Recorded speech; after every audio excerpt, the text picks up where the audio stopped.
અમદાવાદનો સૌથી જૂનામાં જૂનો રસ્તો એટલે કે ગાંધી આશ્રમ લગભગ 70 વર્ષ જૂનો જે રસ્તો છે તેને તંત્ર દ્વારા ટ્રાયલ બેઝ ઉપર 3 દિવસ માટે બંધ કરી દેવામાં આવ્યો છે। તેના કારણે આ પ્રકારની જે સ્થિતિ સર્જાઈ છે હું તમને બતાવવા માંગીશ।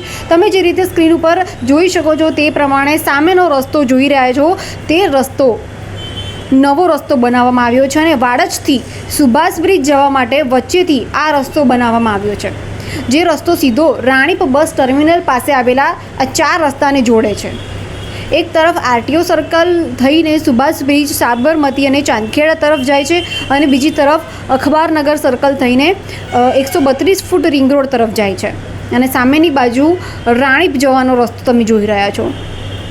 ઉલ્લેખનીય બાબત એ છે કે સવારે અને સાંજના સમયે ખૂબ જ મોટી કતારમાં હેવી ટ્રાફિકની સમસ્યા સર્જાય છે। તમે સ્ક્રીન ઉપર દ્રશ્યો જોઈ શકો છો તે પ્રમાણે જે કતાર છે તે ખૂબ જ લાંબી છે, જે સામાન્ય ન કહી શકાય। રસ્તો ટૂંકો અને ટ્રાફિક વધી જવાના કારણે રાણીપ બસ ટર્મિનલ પાસેના 4 રસ્તાની તમામ બાજુએ દૂર દૂર સુધી ટ્રાફિકમાં ઊભી રહેલી ગાડીઓની કતાર જોવા મળે છે। ટ્રાફિક પોલીસ દ્વારા ટ્રાફિકની સમસ્યાનો યોગ્ય નિકાલ લાવવા માટે ટ્રાફિક કેમ સર્જાય છે તેનું કારણ શું છે અને તે સમજીને જુદા જુદા પ્રયાસો કરવામાં આવી રહ્યા છે। સામે હું એ બતાવીશ કે એસટી બસનો જે બસ સ્ટેશનમાં જવા માટેનો રૂટ હતો ત્યાં બેરિકેડ પણ લગાવી દેવામાં આવ્યા છે, તેને બંધ કરીને આગળના 4 રસ્તાથી બસને વાળવાનો આગ્રહ કરવામાં આવ્યો છે।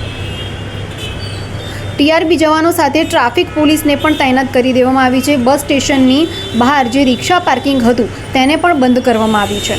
આવા નાના મોટા અનેક બદલાવ કરવામાં આવ્યા છે। હજુ પણ બદલાવ લાવીને ટ્રાફિકની સમસ્યા દૂર થાય તે માટે પગલાં લેવામાં આવશે।